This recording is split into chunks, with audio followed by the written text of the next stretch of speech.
समंदर हमेशा खूबसूरत लगता है जब तक वो अपना असली चेहरा ना दिखा दे। क्रूज शिप नूरे सफर मेडिटेरेनियन रूट पर सफर कर रही थी। 234 मुसाफिर, 32 crew member, family vacation, honeymoon, कपला, रिटायर्ड लोग, स्टूडेंट्स, हर चेहरा अपनी एक कहानी लिए हुए था। उनमें से एक था 16 साल का अरमान। उसके वालिदैन उसे यूरोप ट्रिप पर लाए थे। उसकी माँ को समंदर से डर लगता था, लेकिन अरमान को लहरों से मोहब्बत थी। उस रात 14 अक्टूबर रात के 10:43। आसमान पर घने बादल छा चुके थे। कैप्टन रहमान 30 साल का तजुर्बा रडार पर नजरें जमाए खड़ा था। प्रेशर तेजी से गिर रहा है, फर्स्ट ऑफिसर ने कहा। कैप्टन ने गहरी सांस ली। स्टॉर्म डाइवर्ट कर रहा है, लेकिन लगता है हमें हिट करेगा। रात के 11:12 हवा का पहला झटका। डेक पर खड़े लोगों ने हंसकर वीडियो बनाना शुरू किया। किसी ने नहीं सोचा था कि 30 मिनट बाद उनका जहाज जिंदा नहीं रहेगा। रात के 11:47 तूफान पूरी ताकत से टकराया। लहरें 25 फीट तक उठीं, शिप हिलने लगा, कांच टूटने लगे। बच्चों की चीखें, अलार्म, इमरजेंसी प्रोटोकॉल एक्टिवेट करो। इंजन रूम में पानी घुसने लगा। रात के 12:09 बिजली ने आसमान को चीर दिया और उसी रोशनी में एक खौफनाक मंजर नजर आया। सामने पथरीली चट्टान। हार्ड स्टारबोर्ड, कैप्टन चिल्लाया, लेकिन देर हो चुकी थी। रात के 12:14 धड़ाम, शिप का निचला हिस्सा फट गया। पानी ऐसे अंदर घुसा जैसे मौत खुद दौड़कर आई हो। लोग भाग रहे थे। कोई किसी को धक्का दे रहा था, कोई अपने बच्चे को ढूंढ रहा था। अरमान ने अपनी माँ का हाथ पकड़ा हुआ था। एक और जोर का झटका और दोनों गिर पड़े। उनकी पकड़ छूट गई। अम्मी! लेकिन उसकी आवाज तूफान ने निगल ली। कैप्टन ने आदेश दिया, अबैंडन शिप। लाइफबोट्स उतारी गईं। कुछ सीधी रहीं, कुछ पलट गईं। कुछ लोग पानी में गिरकर गायब हो गए। अरमान किसी तरह एक लाइफबोट तक पहुंच गया। उसने पीछे देखा। नूरे सफर धीरे धीरे 2 हिस्सों में टूट रही थी और फिर रात के अंधेरे में वो डूब गई। सूर्यास्त सुबह एक नई कैद सूरज निकला। समंदर शांत था, जैसे कल कुछ हुआ ही नहीं। किनारे पर भीगी हुई लाशें पड़ी थीं। 198 लोग जिंदा बचे थे।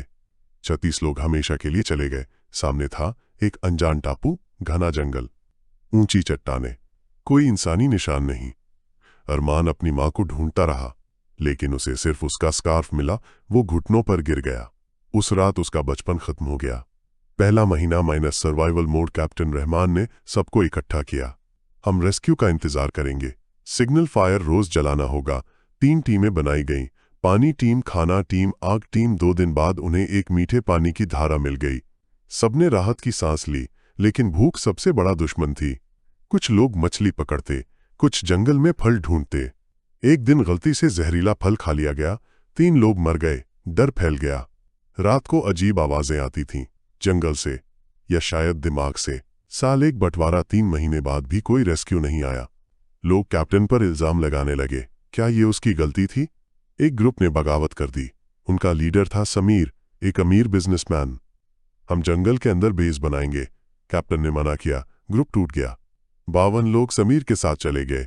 1 हफ्ते बाद सिर्फ 19 वापस आए। बाकियों को जंगल निगल गया।